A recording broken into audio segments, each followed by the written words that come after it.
سے بالا ہے اس لیے مجھے سمجھ میں نہیں آ رہی، تو اس لیے مجھے سمجھنا چاہیے کہ بات سمجھ آنے والی ہے، کیونکہ ورنہ ابو بکر کو بھی سمجھ میں نہ آتی۔ اور یہ ہم صحابہ میں سے ہیں اور ان کو بات سمجھ آ گئی ہے تو بات سمجھ آنے والی ہے۔ بارہ جذبات کی یہ انتہا ہے کہ آپ صلی اللہ علیہ وسلم نے جب حکم دیا کہ عمرہ کا احرام ختم کرنے کے لیے اپنے سروں پر استرے چلاؤ اور اپنا سر منڈوا دو، تو صحابہ نے غالباً یہ سمجھا کہ شاید ہمارا امتحان ہے کہ ہم عمرے پر جاتے ہیں کہ یا یہی احرام ختم کرتے ہیں، تو صحابہ تردد میں، تو کوئی صحابی حاضری نہیں کر رہا۔ آپ صلی اللہ علیہ وسلم خیمے میں تشریف لائے تو پریشان ہے۔ زوجہ مطہرہ نے عرض کیا کہ آج آپ پریشان ہیں۔ ارشاد فرمائے میں نے صحابہ کو حکم دیا ہے احرام ختم کرنے کا اور احرام ختم کرنے کے لیے حلق کرنے کا، سر منڈوانے کا، لیکن میرے صحابہ حلق نہیں کر رہے، احرام نہیں کھول رہے، سر نہیں منڈوا رہے۔ تو زوجہ مطہرہ نے مشورہ کیا، عرض کیا کہ غالباً یہ صحابہ سمجھ رہے ہیں کہ شاید ابھی گنجائش ہو جانے کی، تو آپ صحابہ کے مجمع میں جا کر نائی کو بلا کے اپنا سر منڈوا دیں، تو صحابہ کو یقین ہو جائے گا کہ اب یہ حتمی فیصلہ ہے۔ تو جب ان کو یقین ہو جائے گا کہ حتمی فیصلہ ہے تو کوئی آپ کے حکم سے پیچھے نہیں ہٹے گا۔ آپ صلی اللہ علیہ وسلم تشریف لے گئے، چارپائی پر بیٹھے اور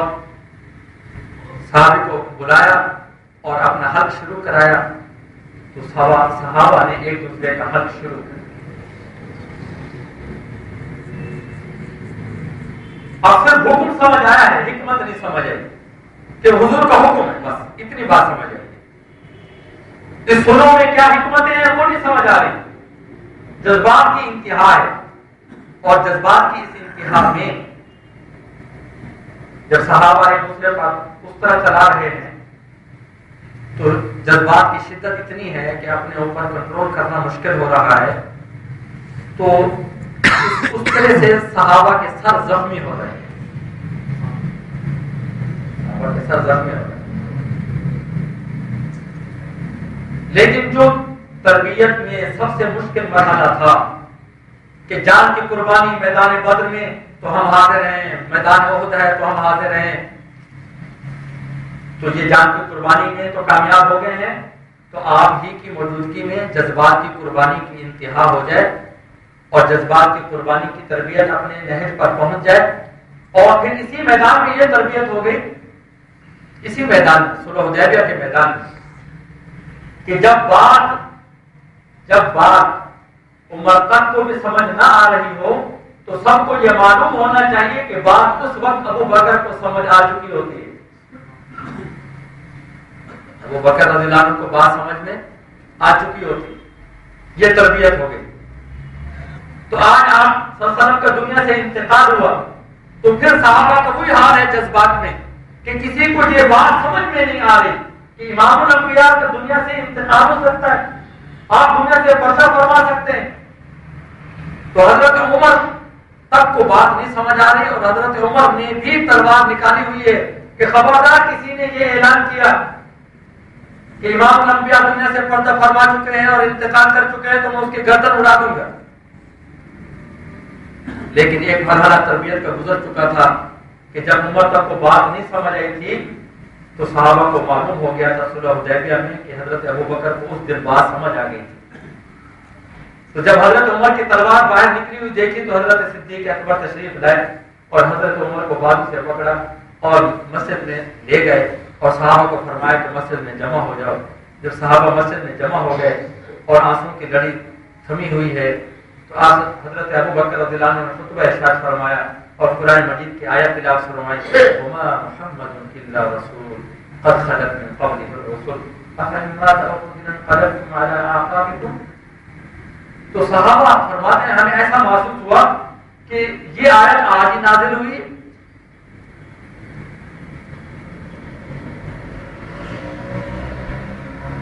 تو حضرت ابو بکر رضی اللہ عنہ کے سمجھانے پر صحابہ کو یہ بات سمجھ آئی کہ امام الانبیاء صلی اللہ علیہ وسلم کا دنیا سے انتقال ہو سکتا ہے اور آپ پردہ فرما سکتے ہیں، اور آپ نے پردہ فرما لیا ہے اور دنیا سے انتقال کر لیا۔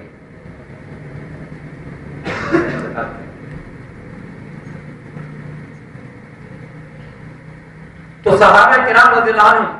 کی تربیت امام الانبیاء صلی اللہ علیہ وسلم نے فرمائی، جان کی قربانی میں بھی اور جذبات کی قربانی میں بھی۔ آپ نے اپنی زندگی میں صحابہ کی یہ تربیت مکمل فرما لی۔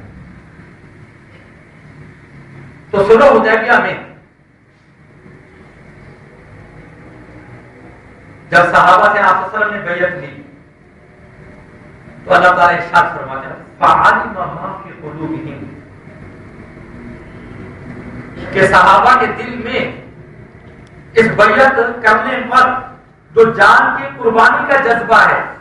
کیونکہ جو بیعت ہوئی ہے وہ جان کی قربانی پر ہوئی ہے کہ حضرت عثمان تشریف لے گئے تھے صلح کے لیے، پیغام پہنچانے کے لیے مکہ مکرمہ میں، تو مکہ مکرمہ سے یہ افواہ آئی کہ حضرت عثمان کو شہید کر دیا گیا، تو آپ صلی اللہ علیہ وسلم نے اس پر بیعت کی کہ بیعت کرو کہ کون جان قربان کرنے کے لیے تیار ہے۔ تو 1500 صحابہ نے بیعت کی، حضرت ابوبکر تشریف لا رہے ہیں بیعت کر رہے ہیں، حضرت عمر تشریف لا رہے ہیں بیعت کر رہے ہیں، لیکن حضرت عثمان حضور کے نمائندے بن کر مکہ مکرمہ تشریف لے جا چکے ہیں، اور آج اس بیعت میں اللہ کی رضا شامل ہے، تو عثمان جو میرے حکم سے گیا ہوا ہے وہ رہ نہ جائے۔ آپ صلی اللہ علیہ وسلم نے اپنا ایک ہاتھ بیعت کے لیے بڑھایا تو دوسرا ہاتھ عثمان کی طرف سے اپنے ہاتھ پر بیعت کے لیے رکھ دیا۔ سب صحابہ نے حضور کے ہاتھ پر بیعت کی ہے اپنے ہاتھ سے، عثمان غنی نے حضور کے ہاتھ پر بیعت کی ہے حضور کے ہاتھ سے، حضور کے ہاتھ سے۔ تو یہ پہلا امتحان صلح حدیبیہ میں، آج دونوں امتحان اور دونوں میں صحابہ کامیاب ہو رہے ہیں کہ جب یہ خبر آئی کہ حضرت عثمان رضی اللہ عنہ قتل کر دیے گئے تو آپ صلی اللہ علیہ وسلم نے بیعت لی اور 1500 صحابہ نے جان کی قربانی پر بیعت کی۔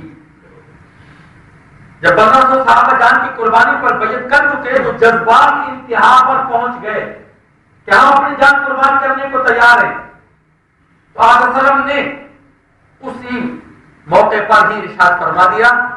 کہ اللہ کی طرف سے اب صلح کا حکم آ گیا ہے اور صلح ہم نے کر لی ہے اور ہم نے واپس جانا ہے، احرام ہمیں یہیں کھولنا پڑے گا اور ہمیں قربانی یہیں کرنی پڑے گی اور اپنا حق یہیں سے کرا کر ہمیں واپس جانا پڑے گا۔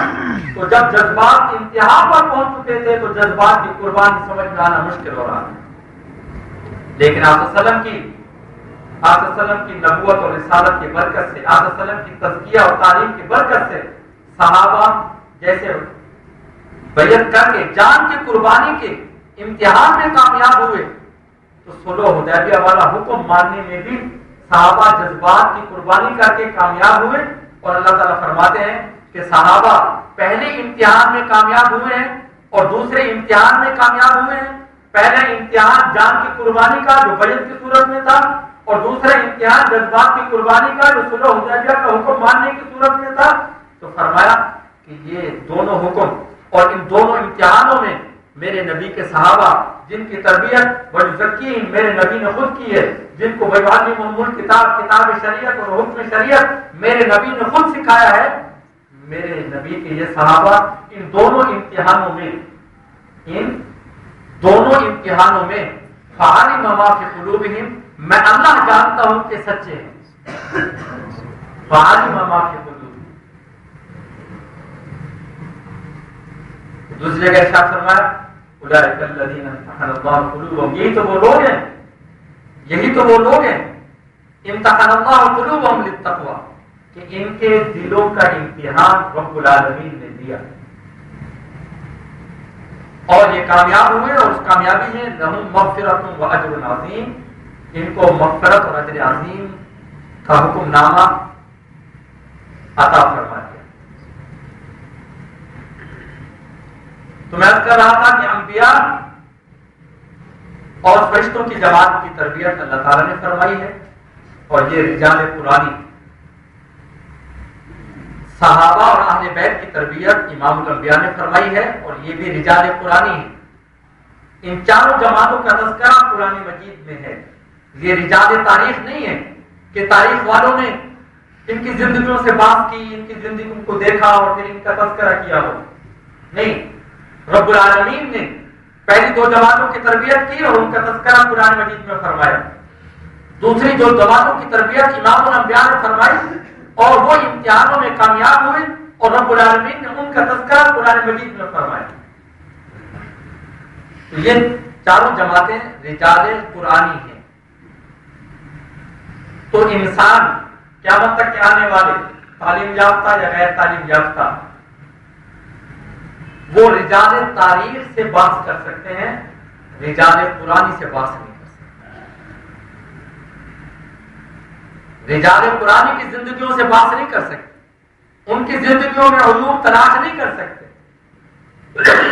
وہاں ممانعت کا بول کر رہا. باقی رہا کہ عیب اور ممانعت، عجوب، کمی کوتاہی وہ دیکھنے والوں کو نظر آتی ہے. اس نظر آنے کی مثال کیا ہے؟ رب العالمین نے براہ راست خود حضرت آدم علیہ السلام کی تخلیق فرمائی اور ایک کامل انسان رب العالمین نے بنایا. تو آدم علیہ السلام کی تخلیق کے بعد جب اللہ رب العالمین نے یہ حکم دیا وَإِذْ قُلْنَا لِلْمَلَائِكَةِ اسْجُدُوا لِآدَمَ کہ آدم علیہ السلام کی طرف رک کر سجدہ کرو، تو سب نے سجدہ کیا الا ابلیس، ابلیس کے علاوہ سب نے سجدہ کیا. ابلیس سجدے سے رک گیا اور اس نے کیا کہا کہ یا اللہ یہی شاہکار ہے تیرے ہنر کا، نہ خود بھی نہ خدا بھی نہ جہاں بھی، یہی شاہکار ہے تیرے ہنر کا، یا اللہ اس کو میں سجدہ کروں. تو شیطان کو آدم علیہ السلام میں عیوب نظر آئے، تو اس نے اپنے ان عیوب کے بیانات کو مدلل کیا، دلائل بیان کیے کہ دیکھو اس میں یہ عیب ہے اور اس کی یہ دلیل ہے، اور یہ عیب ہے اس کی یہ دلیل ہے، اور یہ عیب ہے اس کی یہ دلیل ہے.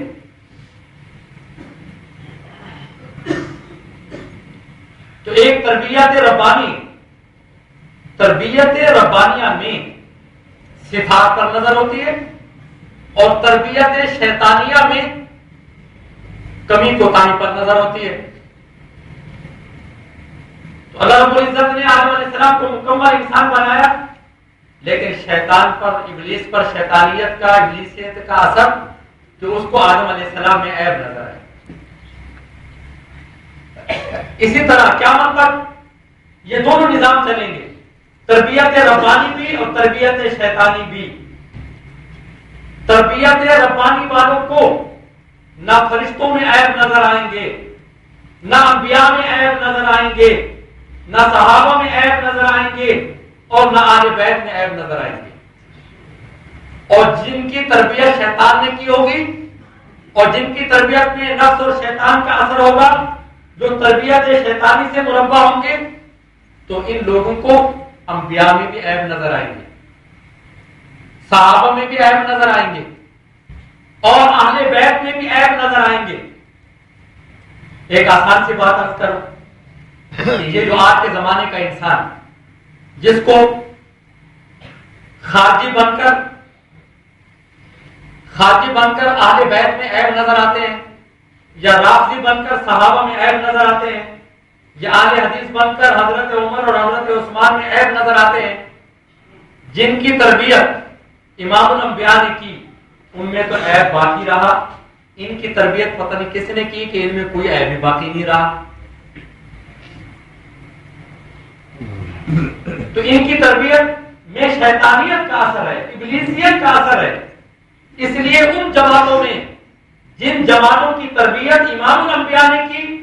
تو شیطانی تربیت والوں کو امام الانبیاء کی تربیت یافتہ جماعت اہل بیت کی ہو یا صحابہ کی ہو، ان میں عیب نظر آتا ہے.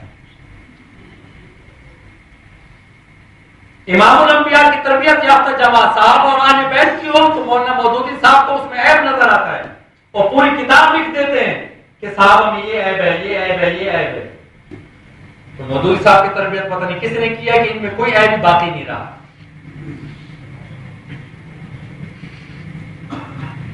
باغ ہوتا ہے, باغ میں پھل بھی ہوتے ہیں, پھول بھی ہوتے ہیں, تو کسی کنارے میں باغ کے اندر گندگی بھی ہوتی ہے. اب بلبل کو پھول پسند ہے تو وہ پھول پر بیٹھ جاتی ہے, انسان جاتے ہیں ان کو پھل پسند ہے تو وہ پھلوں کے ساتھ بیٹھ جاتے ہیں, پھل چن لیتے ہیں. تو پھولوں, جن کو پھول پسند ہے وہ پھول چنتے ہیں, جن کو پھل پسند ہے وہ پھل چنتے ہیں. لیکن اسی باغ میں اگر سور داخل ہو جائے, اس کو نہ پھلوں سے غرض ہے نہ پھولوں سے غرض ہے, اس کو گندگی سے غرض ہے, وہ سوکھے گا, جہاں اس کو گندگی کی بو آئے گی وہ وہیں جا کر ٹکر مارے گا, وہیں جا کر ٹکر. ہم اہل سنت والجماعت ہیں. ہم اہل سنت والجماعت کا عقیدہ یہ ہے کہ جن کی تربیت رب العالمین نے خود کی ہے, جو فرشتوں کی جماعت ہے اور انبیاء کی جماعت ہے, تو فرشتوں میں بھی ہم کوئی عیب تلاش کرنے کی کوشش نہیں کریں گے, اور انبیاء علیہ السلام میں بھی کوئی عیب تلاش کرنے کی کوشش نہیں کریں گے. اسی طرح اہل سنت والجماعت ہے, اس لیے ہمارا عقیدہ ہے کہ جن کی تربیت براہ راست امام الانبیاء صلی اللہ علیہ وسلم نے کی ہے اور رب العالمین نے حکم دیا ہے کہ ان کی تربیت آپ نے کرنی ہے, یہ طبقہ, یہ مجمع میں آپ کو عطا فرما رہا ہوں, یہ صحابہ کی جماعت ہے, ان کی تربیت آپ نے کرنی ہے, یہ اہل بیت کے افراد ہیں, ان کی تربیت آپ نے کرنی ہے. اور آپ صلی اللہ علیہ وسلم نے وَيُزَكِّيهِمْ کا حق ادا کیا, وَيُعَلِّمُهُمُ الْكِتَابَ وَالْحِكْمَةَ کا حق ادا کیا. اور اللہ رب العزت نے جب امتحان دیا فَعَلِمَ مَا فِي قُلُوبِهِمْ, اور اس کے بعد اعلان فرمایا امتحان اللہ قلوبہم للتقویٰ, کہ ہم نے ان کا میدان تقویٰ میں, میدان عمل میں, میدان صفات میں, جذبات اور جان کی قربانی میں ان کے امتحانات لے لیے ہیں اور یہ امتحانات میں کامیاب ہوئے ہیں. ہمارے نبی کی تربیت اپنے نہج پر پہنچی ہے, اور جب نہج پر پہنچ گئی تو ہم نے امتحان لیا, تو ہمارے نبی کی تربیت کامیاب ہو چکی ہے, اور ہمارے نبی کی تربیت کی وجہ سے صحابہ بھی کامیاب ہیں اور گھر کے جماعت اہل بیت بھی کامیاب ہے. اس لیے وَكُلًّا وَعَدَ اللَّهُ الْحُسْنَى, ہم نے ان تمام کو حسنہ دینے کا وعدہ فرما دیا ہے, جنت دینے کا وعدہ فرما دیا ہے. اس لیے آنے والے افراد امت ان کے افعال سے اور ان کی زندگیوں سے عیوب تلاش کر کے بحث نہیں کریں گے. اللہ رب العزت ہم سب کو اس کی توفیق عطا فرمائے کہ ہم نئے سے نئے اور جدید سے جدید فلسفے اور لچھے والے بیانات سن کر متاثر نہ ہوں, اور انبیاء علیہ السلام, صحابہ کرام اور اہل بیت ان کے اندر ہم عیوب تلاش کرنے کے لیے نہ نکل جائیں, تاکہ ہمارے عیوب حدود سے تجاوز نہ کریں. اللہ رب العزت ہم سب کو اہل سنت والجماعت ہی کے دائرے میں رہنے کی توفیق عطا فرمائے. آپ صلی اللہ علیہ وسلم کی تربیت کی برکت سے جو صحابہ کو مرتبہ حاصل ہوا, ہم صحابہ کا دامن تھامیں تو صحابہ کا دامن تھامتے ہوئے اتنا غلو نہ کریں کہ اہل بیت سے ہمیں نفرت ہونے لگے. آپ صلی اللہ علیہ وسلم کی تعلیم و تربیت کی برکت سے اہل بیت جس مقام پر پہنچے, ہم اہل بیت کا دامن تھامیں اور اہل بیت کا دامن تھامتے ہوئے اہل بیت سے محبت کرتے ہوئے اتنا غلو نہ کریں کہ صحابہ سے ہمارے دلوں میں نفرت پیدا ہونے لگے. نہیں, آپ صلی اللہ علیہ وسلم کے ساتھ تعلق کی برکت سے ہم صحابہ سے بھی محبت کریں گے اور اہل بیت سے بھی محبت کریں گے. اہل بیت کی کشتی پر سوار ہوں گے اور صحابہ سے رہنمائی حاصل کریں گے. اہل بیت سے زیادہ سفر حاصل کریں گے, صحابہ سے رہنمائی سفر حاصل کریں گے. گزشتہ جو میں عرض کیا تھا کہ اہل بیت کا دامن تھام کر زیادہ سفر ملا کرتا ہے اور صحابہ کا دامن تھام کر رہنمائی سفر ملا کرتی ہے. اور سفر کی انتہا پر پہنچنے کے لیے ان دونوں چیزوں کی ضرورت ہوتی ہے کہ ہمارے پاس زیادہ سفر بھی ہو اور رہنمائی سفر بھی ہو. زیادہ سفر اہل بیت کی محبت سے ملے گا اور رہنمائی سفر صحابہ کی محبت سے ملے گا. اللہ رب العزت ہم سب کو سب کی محبت عطا فرمائے.